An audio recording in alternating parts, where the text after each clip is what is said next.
Wow, what a week we've had so far. My name is Clay Boykin, and I am in search of the new compassionate male. So far, my producer Dennis Tardan and I have had conversations with Ian McKenzie in Canada, Jeremy Solomons in Rwanda, and last night, Orlando Johnson in Florida. Here's Orlando. Hello, world. It's me, Dennis, and we are in search of the new compassionate male. And we're here with the founder of the movement, Clay Boykin. Hi, Dennis. How you doing? Yeah, we're here, and we have the pleasure of having with us Orlando Johnson. And Orlando, you're in Miami. And we've met on Facebook of all places, right? That's What right. made you want to reach out? Who reached out to whom? I reached out to Orlando first, I think, didn't I? Yeah, you did. He actually beat me to the punch. Well, I got into a group. Yeah. Is it men's group?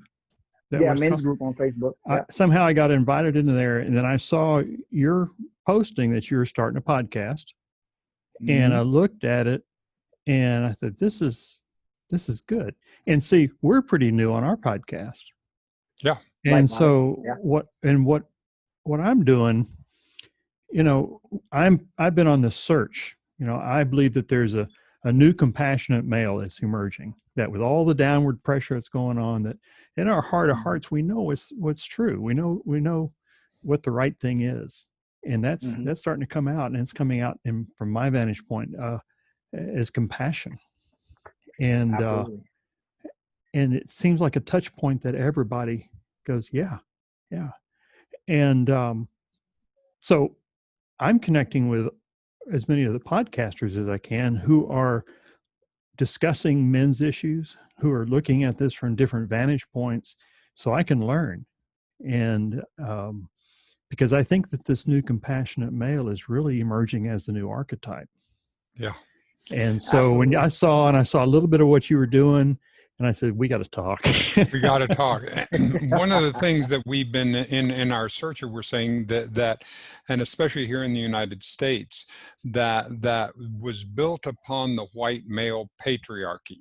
And as that crumbles, there's going to be all kinds of challenges and shakings that's going on. But what can emerge within each of us, men and women, is that new compassionate male that archetype that can fill this void. And so when Clay told me about you, and I was so excited because you could help us to see what your perspectives are and what you're hearing from you. I am 72. Clay is in his mid 60s. You're how old? Wow, I am 32. All right, so we see the arc of when we've been on the planet, and you can help us to hear what you're hearing. Yeah. Wow, man. Well, first off, man, I just want to say thank you guys so much. I'm truly honored to be on your platform. I'm truly humbled as well that you guys would reach out to me and that you're inspired by what I was trying to do. Likewise, I think at the same time when I posted my podcast, I saw yours, and so I was like, oh, this is interesting, right? Because I was speaking with my wife, and I was just like, it's a lot of platforms out there that's trying to empower the woman because of the patriarchal system that has been in place for centuries upon centuries and decades. And now that they're empowering the woman, you kind of find this cosmic imbalance, right, between the masculine energy and the feminine energy, and so as things try to take a shift in consciousness, right, in which we're all trying to make sense of everything that's happening, you'll see that as we're going through the pendulum swing, right, so we're going from right to left, it's starting to really lean more to the right, versus coming back to balance. So what I thought that I wanted to do was actually give a platform for the men to actually speak, and in doing so, it's not about bashing the women. Right. It's not about saying that the women aren't beautiful and powerful specimen, because they are, right? We need them. But it's about trying to get the women, or any young man or any older man in that case, to understand that every point in a man's adventure starts with some healing mechanism. right? Yes. So I Mm. wanted to open up a platform to where men can come in and they can actually begin the healing process by learning how to open up about their insecurities, open up about, or just be transparent about some of the things that they've been through. And we can just talk about it, right? We can grab Yeah. a drink, we can grab some water, some whatever you have, some wine, and we can just sit back and have a conversation. And so Yeah. that's what I'm trying to create. And that way people feel more open and more welcome to talk to me about some of their experiences. Well, I tell you, I so love what you're saying because I started 8 years ago. I started 8 years ago with a men's circle because, quite frankly, I grew up not trusting other men, Mm, and I'd reached this point where, you know, I for me to learn and for me to grow, I was going to have to get over that. And so I started a right. men's circle, and we did it differently. We called it a network and not a group, Mm, conversations and not discussions. And it's a safe space.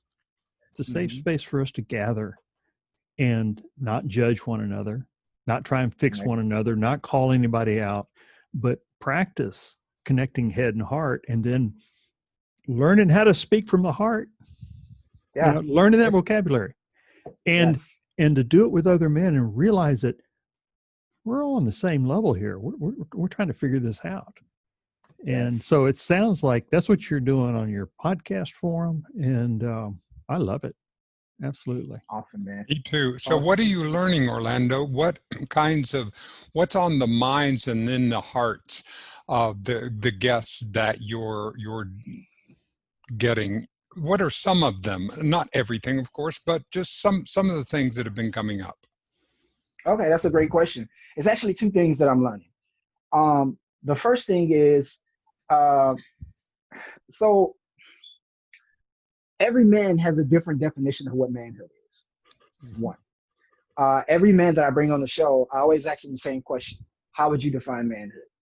And everybody that I've had on my show, I'm not 10 episodes in yet. I'm at about 9 episodes. God, to meet Uh, you now, I'm so glad we met you now. We can say that we met Orlando when in the 10th episode. All right, go. oh man, you guys are great, man. So yeah, every guy that I've had on so far, and I'm about to actually start inviting women on as well because I want their Yeah. definition of what manhood should be as well. Mm-hmm. But everyone has given me different definitions of manhood, and I find that very interesting. And the reason why is because, you know, one guy said, "Oh, man simply means, the body that you're in," and then hood simply means where you reside, which cultivates and shapes your identity as you go through life, right? And then one man simply says that, it's the embodiment of the all of life, right? Because you wear multiple hats as a man, and so all these different answers are just like, man, this is crazy. Um, so the second thing that I'm learning is culture has truly divided humanity. I hate to say Yeah. it that way, but it's the truth. And Mm-hmm. we have to really address it, straight on. Yep. We have a black culture, we have a white culture, right? Mm-hmm. And then the Mm-hmm. black culture, what really shapes the black culture is things such as music, art, acceptance as far as like your style and you being more black than I am. It's a lot, right? It's truly layered. And so that's kind of where my focus is, because my whole idea is I want to take people of color, and I want them to understand that there's an entire world out there outside of just your culture that you can learn from. And what I want the other culture, if you want to say that, the black and the Mm-hmm. white side of things, is I want them to understand that the only reason why we misunderstand each other is because of our cultures. How African American people have really taken what America has given them and kind of made it their own, like as far as the music, hip hop, art, R&B music, across the board, right? Same thing with the white Americans as well, right? They have their own culture, and so the disconnect comes in between the two, and so that's what I'm trying to do, right? I'm trying to bring them together to see that a man is a man is a man at the end of the Mm-hmm. day. Wow. Mm. I agree, and the thing that excites me about that, Orlando, is that this is not an either or, but an and gate. One of the things Exactly. that Yeah. what we were learning. I mean, I grew up in the South, because I'm older than Clay, I actually experienced Jim Crow from the white male privilege side Wow. of the wall. I saw it, uh, and and and was there. Clay came along. You came Mhm. along later than after that, right? Yes, I just got the kind of the tail end of it. I mean, I saw it, my doctor, our family doctor, great man, had the front Wow. entrance, and then in the back he had the Right. colored entrance, and it was Yep. labeled that. And I didn't quite understand it, but I knew something wasn't quite right. But it was That's just same here, Yeah. and I wasn't, and was not ready to speak up, even though in my head something went. So this was the enculturation that we come in, and then you come in. Your understanding. Where did you grow up, Orlando? So I grew up originally in the South as well. I grew up in Louisiana, In down in Louisiana, the bayou. Yeah. in the bayou. Now, so Yeah.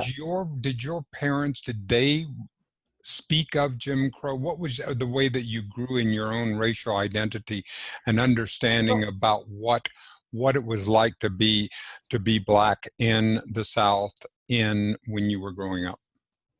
so that's actually an interesting question, right? So I truly believe that experiences really cultivate the consciousness and the way that you experience life, right? So my mother did a great job of really not.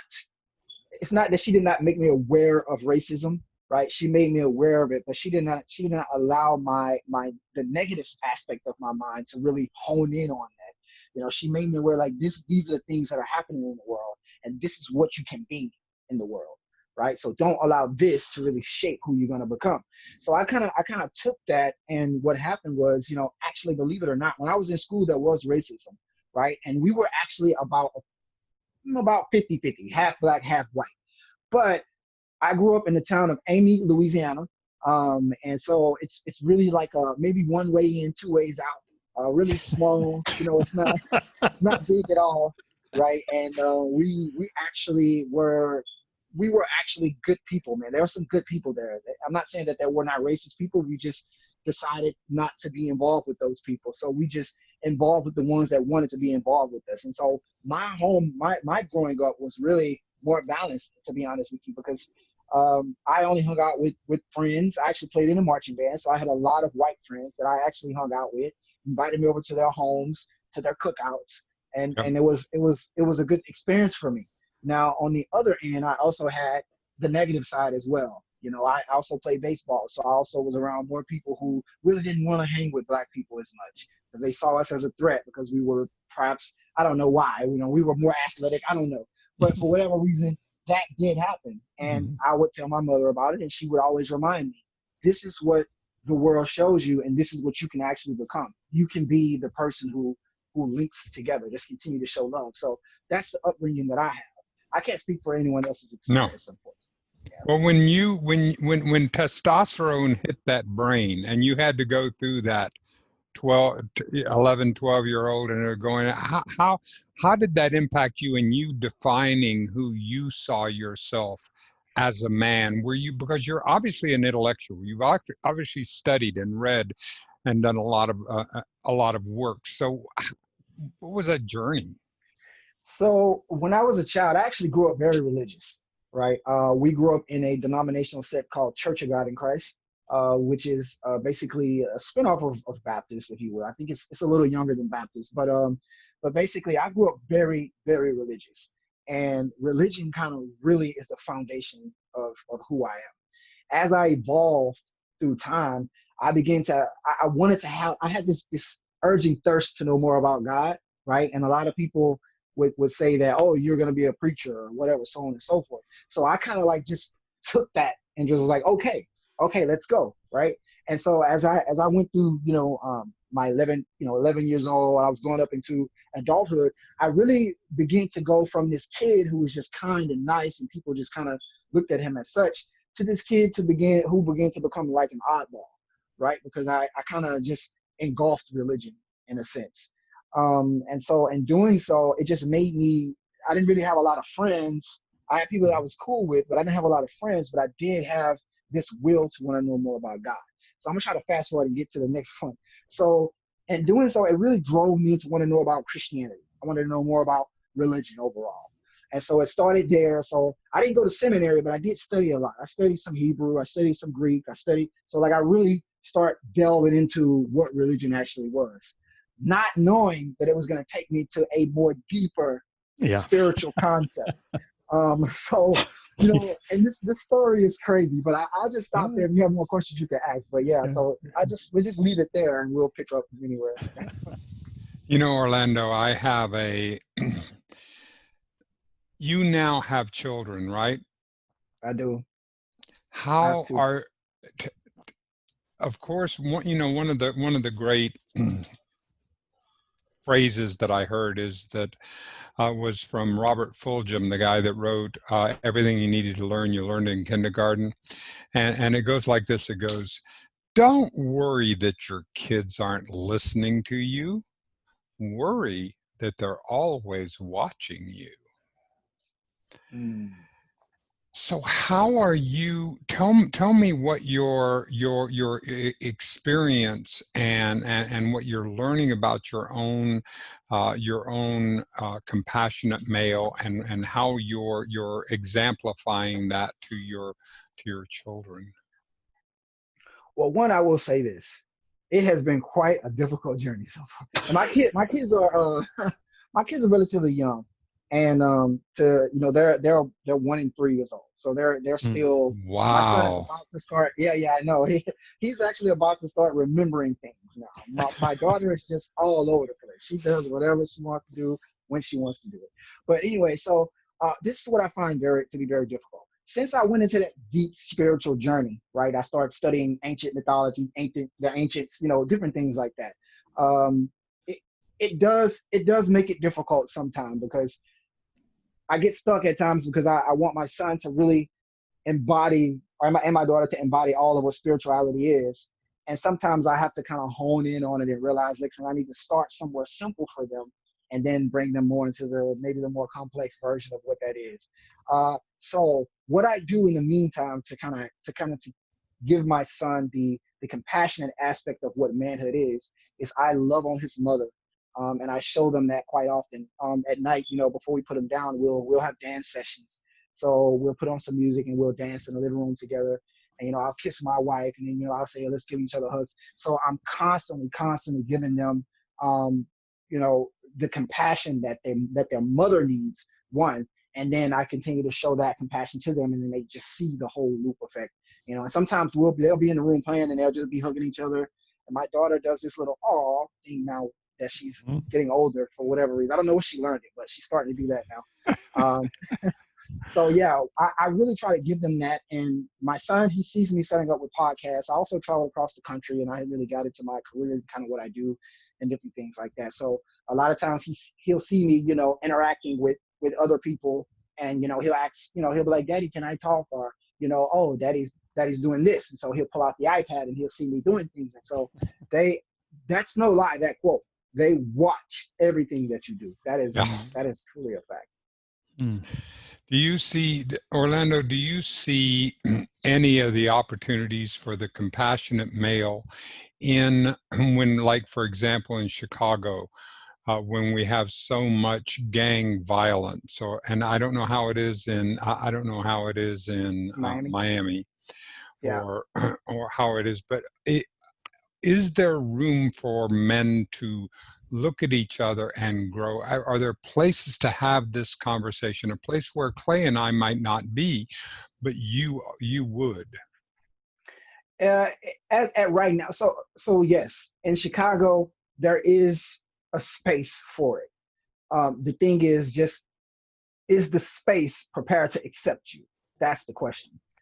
Because Please right, elaborate on right. that, So and how we could make it so and help and be part of the solution. well, I think this is a start, right? I think that you guys having someone on that of color who's experienced the Black culture and understand, racism does exist.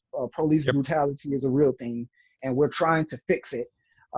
It's just like I said, whenever you're trying to go through changes and you're trying to correct things, there's always going to be chaos in the middle of it all. And I think as of right now, what you guys are doing is you're coming on the scene in the midst of chaos, and you're trying to help shape and mold what the beautiful what the beauty could be once you come out on the other side. You know, Um, so I'm I'm sorry. sorry, that's okay. And so the thing about Chicago is, that goes back to that whole culture thing. This is a start, but then they have to be willing to accept. First of all, Black people just want to be accepted as themselves, right? They don't want anyone to have any hidden agendas. That's what they don't like, the hidden agendas. That's what they're looking for. So they immediately come in naturally with the spiritual discernment to try to sense what is this really about, right? Is this about trying to really help build the Black community into, I don't even like saying Black community. I really like to call it the Black consciousness, or people of color in their spirituality, because we're honestly we're lost right now, and we're trying to get right. Mm-hmm. And so that's what we're trying to do. But this is a space, and I think you guys are doing the right thing by trying to have the conversation, by wanting to be involved. This is a good start. It's interesting that when George Floyd was murdered, it was May 25th, and we had our men's circle that night. We didn't, and it was happening the night we were having our circle, so we didn't know about it. And that night, we were 25 white guys in a circle. I mean, we got, some Black fellows that are there periodically and so forth, but face it, it's a white circle. Okay. Mm-hmm. And we're working on our spirituality. We're working on, learning how to be good men. Our topic that night was, what are your aspirations in life? So while we were talking about our aspirations as privileged white males, George Floyd was being murdered. And I woke up to that the next morning. And that's, I believe, where my education started. And we had a dear friend of mine on a few days later, a week later. And he's Black. He's happens to be my prayer chaplain. And one thing that came ringing through is, don't ask me what to do. Clay, go do your homework. We've been studying you white people for hundreds of years. How to negotiate through the white culture, how That's to right. make sure that you can make sure that we know how to succeed. I've studied you. Yeah. And I sat there, deer in the headlight, because I asked him in all good faith, I said, what do I do? He said, go do your homework. Don't come to me and ask me. I've studied you. Now you study me. Yes. And I tell you what, that was one of the most profound things. And then me too. And it was a turning point for our men's circle. I said, we cannot continue on this path as a contemplative circle who were working on our inside without addressing the outside. But I got to keep that sacred container. So we started a separate circle that is getting into racism in America and studying it. And what led to that was a fellow tossed me a book, one of my white buddies who I trust deeply. He says, Clay, you need to look at this book. It's called Me and White Supremacy. And byline on it says, combat racism, change the world, and become a good ancestor. Well, he gave me that book. And I tell you what, I flipped out. He says, I'm not a white supremacist. It's not me. I'm a good guy. Right. And after I calmed down and started looking at it, I started really learning things about white privilege, white fragility, tone policing, white exceptionalism. Oh, I didn't do that. Yeah, all that. So these are all things that are coming into my consciousness. It doesn't mean that I'm, consciously doing it, but unconsciously doing it. And it's systemic. It is. It's Yeah. built into Yeah. the system. It's already built into where we're already. And so it's been such an extraordinary, Clay, you leading this and me being a part of it, we are working to learn, Orlando, and this is one of the reasons why we wanted so much to have your voice, so that we could listen and learn and ask and laugh and cry and yell and be part of this conversation. Yeah. Yeah. I think that like I said, the greatest start that you can have is by just having the conversation. That's a start. I think it'll be very difficult for someone to truly understand the ins and outs of being Black in America, simply because you would have to literally go live in the ghettos for Yep. the next couple of years of your life, and live in an impoverished way to truly understand. And I'm not saying that all people of color are in poverty and poor and different things like that, because that's not all that shapes Black America.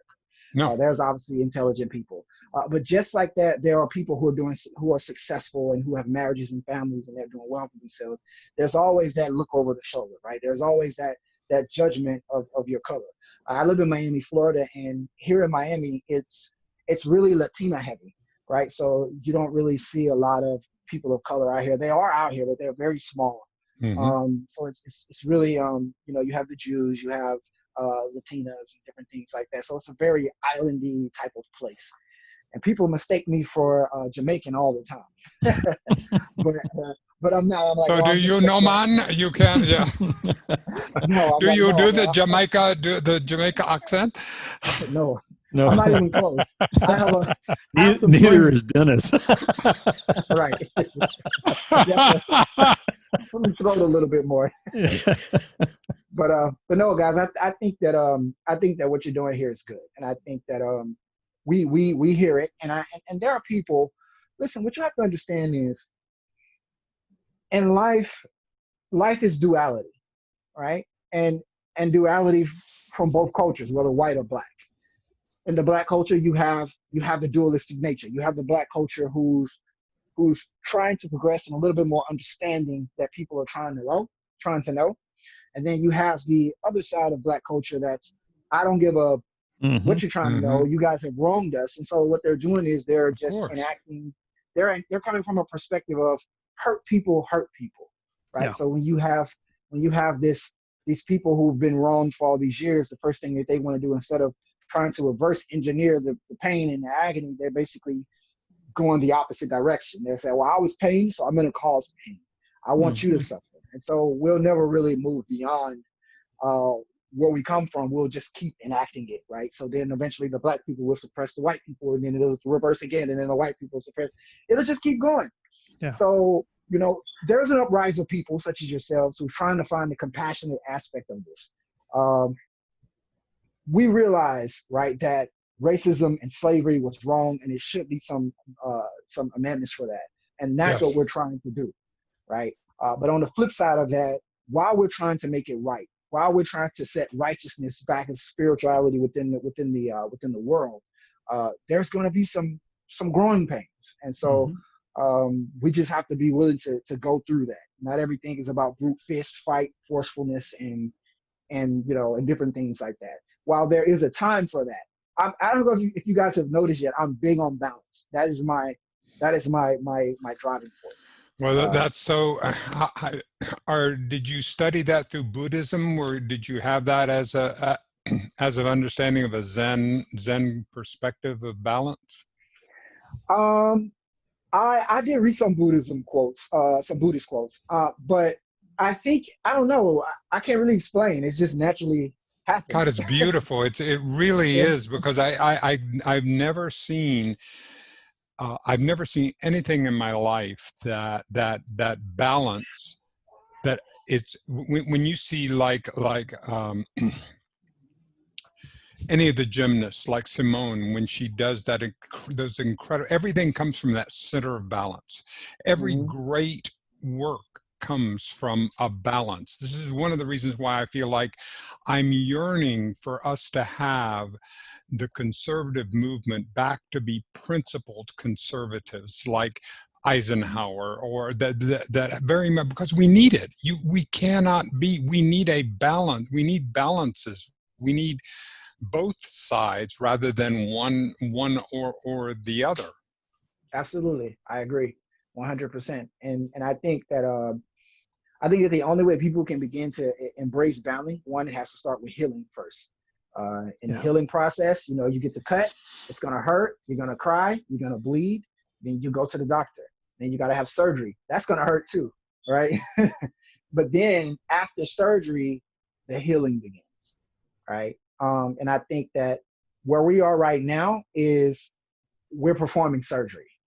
And I think people are beginning to slowly realize that. And my starting my podcast has helped me realize that people really just want to heal. They just want to be heard. That's it. Boy, you hit the nail on the head with that. So much Oh, we yes. just want to be heard. Yeah. I'm doing work on gender equity, and it's the patriarchal system of wounded men and women, and all the problems. But if men and women can come together and hear one another and recognize that we're both wounded by the patriarchy, Mm-hmm. I think that plays through for you and me. Absolutely. You and I come Absolutely. together, and Yeah. our commonality is the fact that we're both wounded, and Right. not to compare wounds. And somebody will look and say, well, Clay, you're a privileged white male. You've got everything going for you. Yep. Mm-hmm. Well, yeah, I've got my wounds too. But Right. not to defend myself, but to recognize that pain, we both experience it, however it got there, whatever. And to me, that's common ground that we can both say, okay, let's build something different. Right. Let's Yeah. bridge. And as beautiful as it sounds, and I understand, and I'm sure Dennis, you understand it as well. The hard part is, how do we become the bridge that Yes. gaps that, right? Right. Between my blackness trying to bridge over to the white community, and then the white community who's trying to be a bridge to build over to the black community. That's what we need to Exactly. get. And so I want to ask you a question about this. And I want to ask both of you this to be able to see, because one of the things that I'm that I'm trying to understand is that, like, when we have a conversation, or when I meet you for the first time, do I have an opportunity inside my head to assume goodwill? Let's say I turn the corner and I see you. What is my first, am I willing to do the work inside of myself to assume goodwill? Well, because I'm large, and because I'm a tall white male, all my life people have given me that break of assuming goodwill about me. Mm-hmm. That's one of the reasons why I've been successful. Because I've always had that opportunity, because people assume goodwill. Now, are we willing to assume goodwill with one another when you see me coming and I see you coming, and really to work on that internal work that allows us to be, in the first place, to have that as an assumption? Absolutely. If I may, I think that in order to start, and that's actually a perfect starting point. Actually, the perception of a man walking down the street, right? That could be a book title. But but I think that in order to fix something like that, it starts with what we see on TV. And because what we're watching on YouTube, what we're watching on Facebook, what we're watching on Twitter, what we're watching, there's so much media outlets out there, right? And the first thing that jumps out is, oh, you see a big black guy. First thing you think is he plays in the NFL, right? Or, you see like you say, a tall white guy. Oh, he's just a nice guy, right? Yeah. Or a guy that may have locks, right? That's coming down the street and he's black. Oh, he's probably going to rob the store. And I think a lot of that comes from what the media portrays in these movies, right? So when you see a movie, anytime you see a guy with locks in a movie that's black, he's about to fight or he's about to rob somebody. Well, man, I got locks because I wanted to go on the journey, because I love the patience that's involved with it, because I'm a spiritual person. I'm not a bad black guy because I have locks, right? It's just my preference based on the culture that I grew up in, and I think it's an awesome journey. But unfortunately, because these outlets have created and painted these pictures of like this, it really has shaped the consciousness of mankind. It has really created this tunnel vision from the way that people see or perceive people walking down the street based on their hairstyle, based on the way they look, the way they dress, the way they talk, yeah, it's just a lot. It's a lot. It definitely is. But it's not impossible. Because if No. we did it, we can undo it. And I believe it is possible because you decided to get a podcast, to be able to amplify your voice, to be able to get people on to have this conversation. Clay, you decided to do the same thing. Absolutely. I decided to do the same thing because we believe it's possible. We don't have that's why, Clay, talk about why you named this movement the way it is. Well, golly.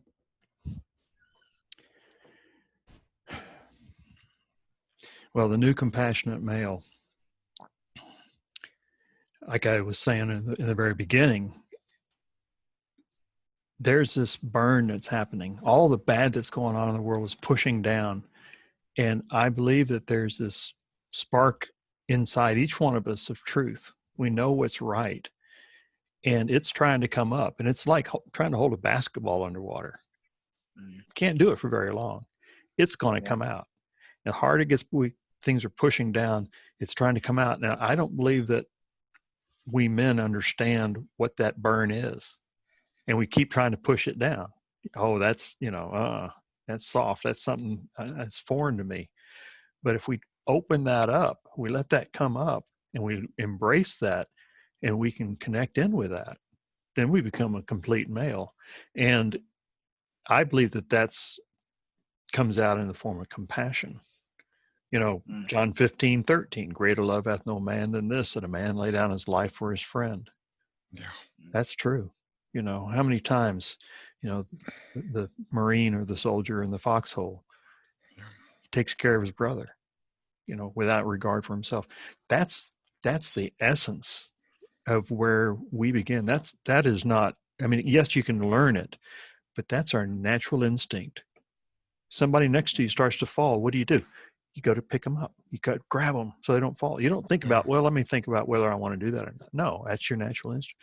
If we can live in that natural instinct of caring for one another, that's to me what compassion is. And I say new compassionate male. I don't say new compassionate man. Mm-hmm. Man's got some baggage with it. And the male energy, men and women both have it, just like we both have the feminine energy. Okay. Mm-hmm. So when I talk about new compassionate male, nobody's excluded from that. It's within all of us. And there's a compassionate woman too. Compassionate female. And this is where I love about where you're taking this, Orlando, because what you're if we have an optimistic point of view, if we believe that there is something that can come up, because it's very easy for us to go down and to take just the negative, just take the salacious, what you see on TV, if it bleeds, it leads, and say that that's going to be what we're going to paint the entire culture to be. It takes more energy to lift it up and to say, wait a minute, there's something deeper coming on. There are some wounds that are asking to be healed. There are some challenges that are asking that is looking like in this acting out, as you've seen with your children, right? When they're upset, then they're acting out that it's about something deeper than that. Absolutely. No, I agree with you guys 100%. When my kids were born, thank God I was there both times. And the first thing they did was they cried, right? When my son was born, he cried. When my daughter was born, she cried. And so I really give my son the space to cry, because the first thing you learn as you live through life is big boys don't cry, right? The moment that you establish consciousness, big boys don't cry. And so it starts right there. And so now we're beginning to suppress our feminine nature. And it has nothing to do with, you being too feminine and all that stuff, because that's what goes into the consciousness of man when they start talking about femininity and masculinity. Mm-hmm. The first thing that they want to do is say, oh, that's too girly. That's the first thing you think about, right? But if they took some signs, estrogen and what is it called? Estrogen and not the Testosterone. ego, testosterone, right? Testosterone, yeah. Exists within both, right? Exists within both. And so Yeah. you have to understand that there is a time and a place to where Yep. when I talk to my son, I must act out of my feminine nature and I must love him and try to understand him, right? And vice versa for my daughter. So yeah, you guys are spot on, man. I Well, love it. along the way here, one of the things that I've learned is that in recent years, they've come out and said that when a little boy is born, he actually has more emotion happening than when little girls are born. Yeah. And so he I comes out believe that. like this. And what's the Mhm. first thing that happens? Shut down. You can be happy or mad. Mhm. All these others. And so we're shut down. And it starts when the little boy gets a blue blanket. Yep. And it And goes. you know that's funny, man. That's the funny thing because when we talk about patriarchal culture, right? Mhm.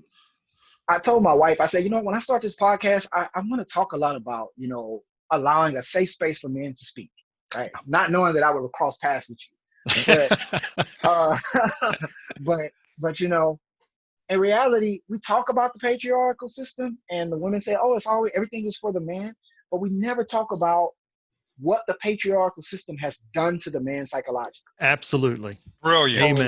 Amen. Right. Yeah. And so that's the whole point as well of the podcast as well. And I think that as it grows, I'm starting to see that people like this conversation. They like this type of conversation. Yeah. They want to know what the man thinks. Yes. The man wants to know what the women thinks, especially as it relates to the dating world. Now, I've been out of the dating game a long time, so I don't know much about what it's like. But I noticed that since I launched the podcast, I gravitate a lot of younger people, and so they definitely want to know. Hey, well, I'm a single lady. What does a man that's preparing for marriage look like psychologically? What is he doing with himself? I say, Yes. listen, you want to know the truth? Before I got married, I was sleeping on someone's couch, not prepared to marry anyone. And then lo and behold, I found my wife. So there's really no blueprint to it. It's really a spiritual journey. That's what it's all about. It's a spiritual journey. We come to earth to learn. This is a learning ground. And if we don't learn, I really believe we repeat. And whether we're repeating that on a spiritual aspect or we're just repeating it every day in our everyday life by continuing to perpetuate the same cycles, right? Thank you. But it gets very deep. I'm sorry, I didn't mean to go off on that. No, Keep going. Keep going, because that's been my experience is Yeah. that I have to keep taking a class in Life University until I'm willing to go through that class. You keep marrying the same person, or you keep dating the same person, or you keep having the same experience. There's no such thing as a geographical solution. Take my problems with me wherever I go, and I got to go through it and learn. Yeah. We're on the cloud, guys. Everything we do is stored in our DNA as memory, and it continues to travel with us just like a cloud on a cell phone, or whatever you have that you store your information on.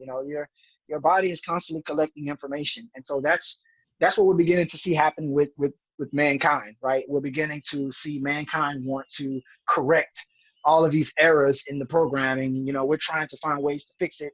Like people like yourself and myself, we're trying to be that healing DNA. And so Yes. I'm on board with that. I'm all about healing. Yeah. Let me ask a question. What did you do leading up to starting your podcast? What kind of, did you research things? What did you find out there? Or was it just an instinct that said, I need to get a place for men to have a voice? That's a funny question, man. So as quiet as it's kept, when I was I guess you could say I was a minister in the pulpit at one point in my life, and that's fine. I don't neglect that part of myself because it's a part of who I am. Yeah. But as I began to progress, I realized that perhaps I have a message, but maybe not in this way. And so I really got turned off a bit behind all of the practices of what being in a pulpit looked like, right? Being in the church, going to church every Sunday, standing up and preaching to people on Sunday. It felt like, and I mean this in the most respectful way, but it almost felt like, I was giving them a little hit, and then, they'll get their fix, and then they'll have to come back for more, but it was really never a full healing. And so that stuck with me for the longest time. So what I wanted to do was I wanted to find a way, because I always felt like you said, it was like an innate thing. Like I felt like Mm-hmm. I have something to say. I still didn't know what that was, and I'm Right. still figuring it out. But I Mm-hmm. know that there is something that needs to be said. And so as I progress and as I start going through my spiritual journey, and my wife is along with me, and I said, I think I'm gonna start a podcast. And I think I'm just gonna speak on my experiences and just let people talk about their experiences, and we're just gonna do this together. My wife thought it was a phenomenal idea, Yeah. because she also know that I have something to say, and she just didn't know how to make it come out. And the podcast came up, and I was like, I think I'm gonna do this. I think I'm gonna start a podcast. And so I Wonderful. started researching it. If you know anything about me, I don't do anything half-heartedly. I actually, if I say I'm gonna do something, I'm gonna do it. Like I'm gonna study it. I'm gonna know who's the best at doing it. I want to know what they're doing. I want to know how they set theirs up, and I want to do it in excellence. And so that's kind of where it started for me. So it started with religion, then it translated from religion to spirituality, Uh-huh. and from spirituality into more balance, into understanding what it is all about. And then from there, okay, now I have something to say. So let's talk. Yeah. What I appreciate about what you're saying is you have something to say. You're creating the space for people to speak. And I don't hear you say, I have the answer. I don't. And that's that. That's That why I'm is talking to people. huge. Yeah, but that is huge. That is Yeah. such maturity, Orlando. Yeah. Yeah. And I Thanks, think guys. that's certainly common ground, because I'm on a search. I don't have if I were to say, okay, here he is, let me teach you this. Mm-mm. No, Right. but join me in the search. Let's go Yeah. figure this out together. Is the statements being made? I really believe there are thousands of men's groups out there, and they different kinds and so forth, and there are thousands of podcasts. And I tell you what, there is a long list of podcasts, men talking about men. And Oh, don't let me get me started. yeah, now some of the podcasts I kind of raise my eyebrow at. It's like, they're kind of at a lower level of consciousness, and how because they're women bashing and that sort of thing. And that's not what this is Right. about.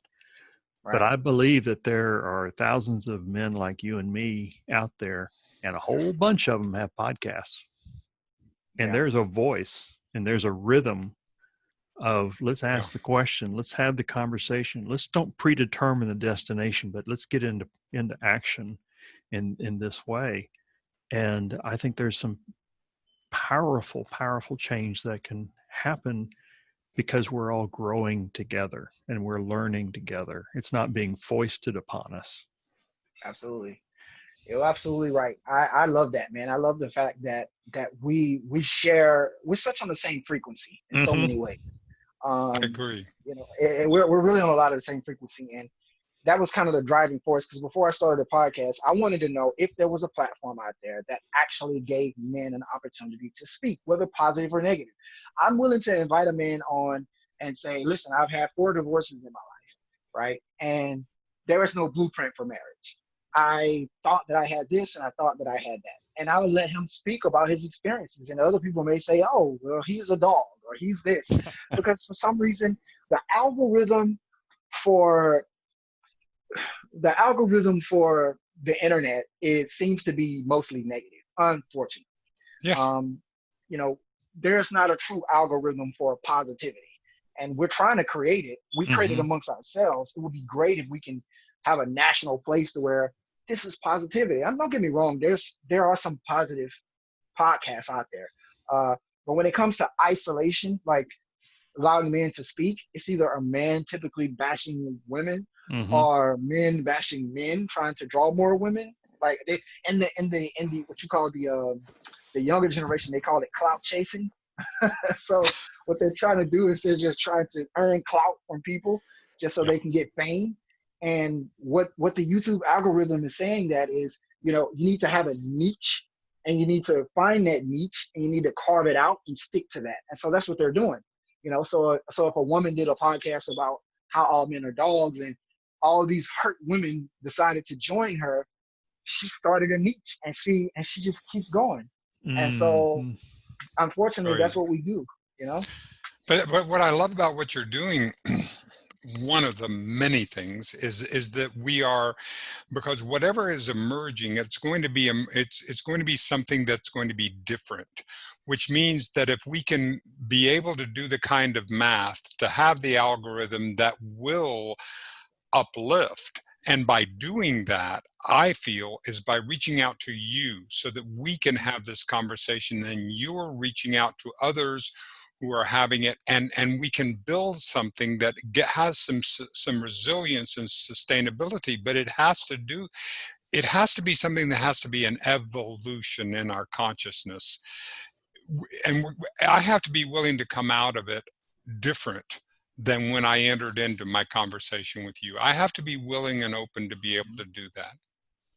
Absolutely. I agree 100%. And that's what it's all about. Just being open and willing to accept that there's something much bigger than who you are and where you are in life.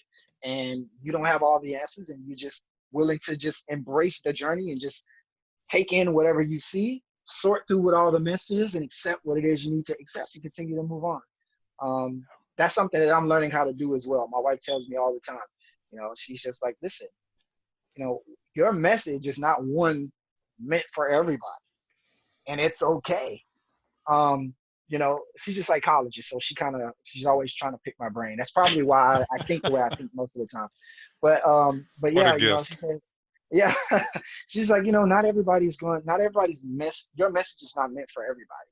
And so you can't go into this with the idea that you're gonna save millions of people and everybody's gonna come with that. And then she also reminds me that if your platform grows, there are also going to come positive and negative aspects with that too. So everything has a positive and negative side to it. Yeah. Yeah. You're seeing that, Clay, on, as he's continued. Clay, I admire you so much because of your willingness to stand up both for the movement, but every single time I see you, you always start with, okay, how can I actually live the change that I'm asking other people to walk? Yeah. Is just so it's just so inspiring in what you're doing. I spent so many years in the corporate world, and I was one person on the outside and a totally different person on the inside, and it took me down. It literally almost killed me. And after that event, I started searching and say, I got to figure this out, and go through my dark night of the soul. And like I said earlier, I figured out, there's work that we men have got to do with one another, Yeah. and that's, if we can create that, that's what I need. So that's what I created. So I mean, we were part of the Beautiful. patriarchy. We were the largest part of the patriarchy. We've got to be part of the solution. mm-hmm. It's not an abdication. There's not something of abdication. We've got to roll up our sleeves and say, okay, look. And we've got to get over this notion that, to balance things out and reparation and so forth. I'm a white guy. That means you're going to take it out of my pocket. No, that's not the thinking. No, what can we do to change the system and make sure that it's more of a balance? I mean, I used the analogy of like the NFL. How can we make sure that the playing field is level so that the same chances that I had, every child gets the same kinds of opportunity? Then what they do with it is up to them. But they get Right. the playing field is basically level. Right. No, I agree. And I would say, to answer that question, I would say that it would start with having this conversation. One, hey, we realize that there's been some discrepancies and some imbalances throughout life. Boom, first start. Second start, what can we do to help it? One, we can offer more loans and more business opportunities for the African-American people so that they can then create revenue and wealth for their families, and they can embed down the generation of time. Now, that's on one side. On the other side, what can we do as African-American people? we can try to continue to educate ourselves on what it takes to become wealthy, understand how to use finances, how to balance finances, so that as we learn and as we grow, when we go to these banks, instead of them looking at us as a black man and as a threat, now you can see us as an educated human being, not as a black or a white person, but an educated human being. Yeah. And what type of loan can we apply for you today? Black people have to begin to learn about credit, how credit works in society. So, I think on both sides, we have work to do, right? So one side says, we realize what we've done. How can we help you? The other side is, well, you can give us more opportunities to understand wealth and social issues. Okay, so then since you're doing that for us, we're going to continue to educate ourselves on how to use these things, and so that we can apply them to our lives. So when we go to the banks, we can get loans without being judged by the color of our skin. And so I think, like you say, in it, you What a also find beautiful balance. example. That is exactly what I believe, because our opportunities are, because it's not a zero-sum game. It's not that if I give something, That's the this point. is something, That's the it point. gets bigger. The pie grows. That's the point. So that's the reason for diversity. I don't know if either one of you have seen a field that where you only put one culture, one plant in that field. After a few years, what happens? What happens to that soil? Yield goes down. The soil's beat. Yeah. But what happens if you plant diversity in that same field? You plant all different kinds of plants and put different animals in. What happens to that field? It flourishes. And regenerate. And we humans are exactly the same thing. Yeah, you're right. But it's, like I said, guys, it's one of those things where we get it. It's all a conscious thing, right? It's, some people are they're just not there yet. And in my lifetime, we may not see it, but this starts the process, though. Thank you. Absolutely. But without us, this is watering. This is putting the seed in the ground right here. Orlando, that is. There's a saying in the Bible where, one man watereth, one man planteth, another man watereth, but only God can give the increase. So there are some things that we have to begin to look at as not in linear time, but we have to say that time is such a huge continuum that what we're doing now is all a part of it, not just the end of it. So this is starting it. And, over time, it's like medicine, right? One doctor comes in, they discover it, and they pass away, but they pass on their information, and another doctor adds to it. And I think that's what's going to have to happen, and it may not be in this lifetime. I'm willing to accept that. What is it, the man that plants the seed for the tree that he'll never sit in the shade of? Or builds or lays the bricks in the cathedral that they'll never see the completion of it. That's not the point.